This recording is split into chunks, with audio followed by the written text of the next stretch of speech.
Isang mahalagang balita ang hatid namin ngayon para sa lahat ng SSS pensioners sa buong Pilipinas. Habang papalapit ang buwan ng February 2026, marami ang nagtatanong kung ano na ang opisyal na schedule ng SSS pension. May mga pagbabago ba sa proseso at kung may magandang balita bang dapat abangan?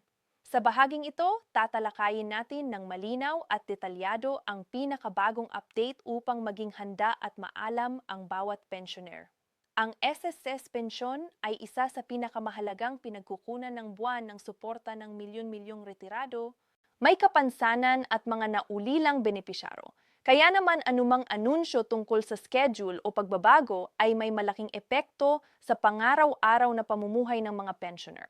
Para sa February 2026, kinumpirma ng Social Security System na magpapatuloy ang regular na schedule ng pagbabayad ng pensyon batay sa huling digit ng SS number ng bawat benepisyaro. Ayon sa opisyal na impormasyon, ang mga pensioner na ang SS number ay nagtatapos sa 1 at 2 ay inaasahang makakatanggap ng kanilang pensyon sa unang batch ng pagbabayad. Susundan ito ng mga nagtatapos sa 3 at 4 at magpapatuloy hanggang sa huling batch para sa mga nagtatapos sa 9 at 0. Ang ganitong sistema ay patuloy na ginagamit ng SSS upang maiwasan ang sabay-sabay na pag-withdraw at masigurong maayos ang daloy ng pondo sa mga bangko at remittance partners. Isa sa mga madalas itanong ay kung may pagbabago ba sa halaga ng pensyon para sa February 2026. Bagamat walang opisyal na anunsyo tungkol sa across-the-board increase, may magandang balita para sa ilang pensioners. Ayon sa SSS, patuloy ang pagre-review ng pension system upang masiguro na ang mga benepisyaro ay makakatanggap ng sapat na tulong lalo na sa harap ng patuloy na pagtaas ng presyo ng bilihin. May mga pensioners na maaaring makakita ng adjustments depende sa kanilang contribution history at uri ng pensyon na kanilang tinatanggap. Mayroon ding update tungkol sa paraan ng pagtanggap ng pensyon. Patuloy na hinihikayat ng SSS ang paggamit ng UMID ATM card at mga accredited bank accounts para sa mas ligtas at mas mabilis na transaksyon. Para sa mga pensioners na wala pang bank account o may problema sa kanilang ATM, pinapayuhan silang makipag-ugnayan agad sa pinakamalapit na SSS branch upang maiwasan ang delay sa kanilang pensyon ngayong February 2026. Mahalaga ring banggitin ang paalala ng SSS tungkol sa Annual Confirmation of Pensioners or ACOP. Para sa mga pensioners na sakop ng ACOP, kinakailangang makumpleto ang confirmation sa itinakdang panahon upang hindi maantala ang pagbabayad ng pension. Ang hindi pagsunod sa ACOP requirements ay maaaring magresulta sa pansamantalang pag-hold ng pension. Kaya't mahalagang maging updated at sumunod sa mga patakaran ng SSS. Isa pang magandang balita ay ang patuloy na pagpapalawak ng online services ng SS. Sa pamamagitan ng may SSS portal, mas madali nang ma-check ng mga pensioners ang status ng kanilang pensyon, schedule ng pagbabayad at iba pang mahahalagang impormasyon. Ito ay malaking tulong lalo na sa mga senior citizens na nais umiwas sa pila at personal na pagpunta sa mga tanggapan. Habang papalapit ang February 2026, pinapayuhan ang lahat ng SSS pensioners na maging mapagmatyag sa mga opisyal na ano. Iwasan ang paniniwala sa mga maling impormasyon at tiyaking ang pinanggagalingan ng balita ay mula mismo sa SSS o sa mga opisyal na channel nito. Ang tamang impormasyon ay susi upang maiwasan ang kalituhan at problema sa pagtanggap ng pensyon. Sa kabuuan, ang SSS pension para sa February 2026 ay may dalang katiyakan at pag-asa para sa mga benepisyaro.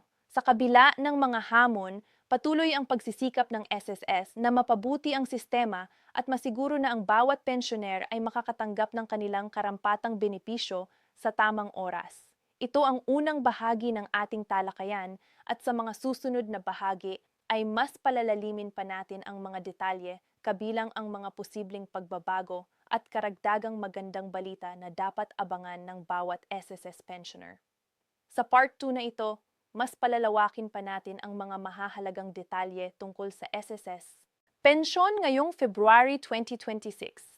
Lalo na ang mga posibleng pagbabago, paalala at mga bagay na dapat bantayan ng bawat pensioner. Layunin ang bahaging ito na mabigyan ng mas malinaw na pag-unawa ang mga benepisyaro upang maiwasan ang anumang aberya sa pagtanggap ng kanilang buwan ng pensyon. Isa sa mga pinakaimportanteng paalala ng SS para sa February 2026 ay ang patuloy na pagpapatupad ng tamang records validation. Maraming pensioners ang minsang nakakaranas ng delay, hindi dahil sa kakulangan ng pondo kundi dahil sa hindi updated na personal information tulad ng address, contact number o bank account details. Kaya naman, mariing ipinapayo ng SSS na tiyakin na tama at updated ang lahat ng impormasyon na nakarecord sa kanilang sistema. Ang simpleng pag-update ng datos ay malaking tulong upang masigurong tuloy-tuloy at walang problema ang pagpasok ng pensyon. May kinalaman din dito ang usapin ng bank accounts. Para sa mga pensioners na tumatanggap ng kanilang pensyon sa pamamagitan ng bangko, mahalagang tiyakin na aktibo pa ang kanilang account. Ang mga dormant o closed accounts ay maaaring maging dahilan ng hindi pag-credit ng pensyon sa itinakdang petsa. Para sa mga nakakaranas ng ganitong sitwasyon, pinapayuhan silang agad na makipag-ugnayan sa SSS at sa kanilang bangko upang maiayos ang problema bago pa dumating ang schedule ng pagbabayad sa February 2026. Isa pang mahalagang aspeto na binibigyang diin ng SSS ay ang pagsunod sa mga patakaran ng Annual Confirmation of Pensioners o ACOP. Ang ACOP ay isang proseso na naglalayong tiyakin na ang pensyon ay patuloy na natatanggap ng tamang benepisyaro. Para sa mga pensioners na required mag-sumite ng AOP, ang hindi pagsunod dito ay maaaring magresulta sa pansamantalang suspensyon ng pensyon, kaya't mahalagang malaman kung ikaw ay sakop ng ACOP at kung paano ito maisasagawa sa tamang panahon. Bukod sa mga paalala, may mga usapin din tungkol sa posibleng pagbabago sa sistema ng SSS pensyon. Bagamat wala pang opisyal na anunsyo tungkol sa malawakang pension increase para sa February 2026, patuloy na pinag-aaralan ng SSS ang kalagayan ng mga pensioners. Isinasaalang-alang ng ahensya ang epekto ng inflation at pagtaas ng presyo ng bilihin, kaya't may mga diskusyon ukol sa mga posibleng adjustment o karagdagang benepisyo sa hinaharap. May magandang balita rin para sa mga pensioners pagdating sa serbisyo. Patuloy ang pagpapahusay ng MySS online portal upang mas mapadali ang access ng mga benepisyaro sa kanilang pension information. Sa pamamagitan ng online platform, maaaring i-check ang schedule ng pagbabayad, status ng pensyon at iba pang mahahalagang detalye nang hindi na kinakailangang pumila sa mga tanggapan ng SSS. Ito ay malaking tulong lalo na sa mga senior citizens at may kapansanan. Hindi rin nawawala ang paalala ng SSS tungkol sa pag-iingat laban sa mga scam. Sa panahon ngayon, maraming manloloko ang nagpapanggap na empleyado ng SSS at humihingi ng personal na impormasyon kapalit ng diumano'y mabilis na pagproseso ng pensyon. Mahigpit na paalala ng SSS na huwag magbigay ng personal na detalye tulad ng SS number, bank information o time password sa kahit kanino. Ang opisyal na transaksyon ng SSS ay ginagawa lamang sa kanilang tanggapan at opisyal na online channels. Para sa mga bagong pensioners, ang February 2026 ay maaaring unang buwan ng kanilang pagtanggap ng pensyon. Sa ganitong sitwasyon, mahalagang maunawaan ang buong proseso at maging handa sa mga kinakailangang requirements. Ang tamang kaalaman ay nakakatulong upang maiwasan ang kalituhan at masiguro na maayos ang unang pagtanggap ng benepisyo. Habang patuloy na nagbabago ang mga pulisya at sistema, nananatiling layunin ng SSS na maprotektahan ang kapakanan ng mga pensioners. Ang mga update at paalala ay bahagi ng pagsisikap ng ahensya na maging transparent at maayos ang serbisyo para sa lahat ng benepisyaro. Kaya naman ang pagiging updated at mapanuri sa impormasyon ay mahalagang papel ng bawat pensioner. Sa pagtatapos ng Part 2, mahalagang tandaan na ang SS Pensyon para sa February 2026 ay hindi lamang tungkol sa petsa ng pagbabayad kundi pati na rin sa pagiging handa, maalam at responsable bilang benepisyaro. Sa susunod at huling bahagi, tatalakayin natin ang mga huling paalala, praktikal na tips at isang malinaw na buod upang masigurong maayos at ligtas ang pagtanggap ng inyong SSS pensyon. Narito na tayo sa huling bahagi ng ating talakayan tungkol sa SSS pensyon para sa February 2026.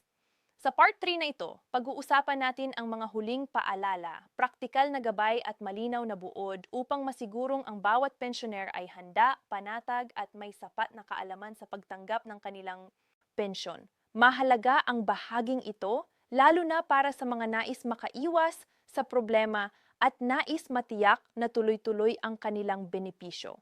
Una sa lahat, mahalagang tandaan na ang SSS pensyon ay hindi lamang simpleng buwan ng tulong kundi isang karapatang pinaghirapan ng bawat miyembro sa loob ng maraming taon. Kaya naman nararapat lamang na pangalagaan ito sa pamamagitan ng pagsunod sa mga patakaran at paalala ng SSS. Para sa February 2026, malinaw ang mensahe ng SSS. Maging maagap, maging updated at huwag ipagsawalang bahala ang kahit maliit na abiso. Isa sa mga pinakamahalagang practical na tips para sa mga pensioner ay ang regular na pag-check ng kanilang pension status. Sa pamamagitan ng MySS portal, maaaring malaman kung kailan eksaktong papasok ang pensyon, kung may hold ba sa account, or kung may kulang na requirement. Ang simpleng paglalaan ng oras upang i-check ito ay makakaiwas sa stress at pangamba, lalo na kung umaasa ang pensioner sa pensyon para sa pangaraw-araw na gastusin. Mahalaga ring tiyakin na ang inyong bank account or UMIDM ay nasa maayos na kondisyon. Kung napansin na matagal nang hindi ginagamit ang account, mas mainam na makipag-ugnayan agad sa bangko upang maiwasan ang pagiging dormant nito. Maraming kaso ng pagkaantala ng pensyon ang nag-uugat lamang sa isyong technical sa bank account na sana ay naiwasan kung ito ay naasikaso ng mas maaga.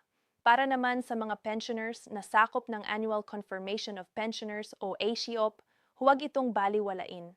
Ang AOP ay isang mahalagang proseso upang masiguro na ang pensyon ay napupunta pa rin sa tamang benepisyaro. Ang hindi pagsunod dito ay maaaring magresulta sa pansamantalang paghinto ng pensyon na tiyak na magdudulot ng abala. Kaya't siguraduhing alam ninyo kung kayo ay required magsumiti ng AKOP at gawin ito sa tamang paraan at oras. Isa pang mahalagang paalala ay ang pag-iingat laban sa maling impormasyon.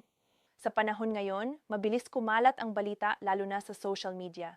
Hindi lahat ng nababasa o napapanood ay totoo.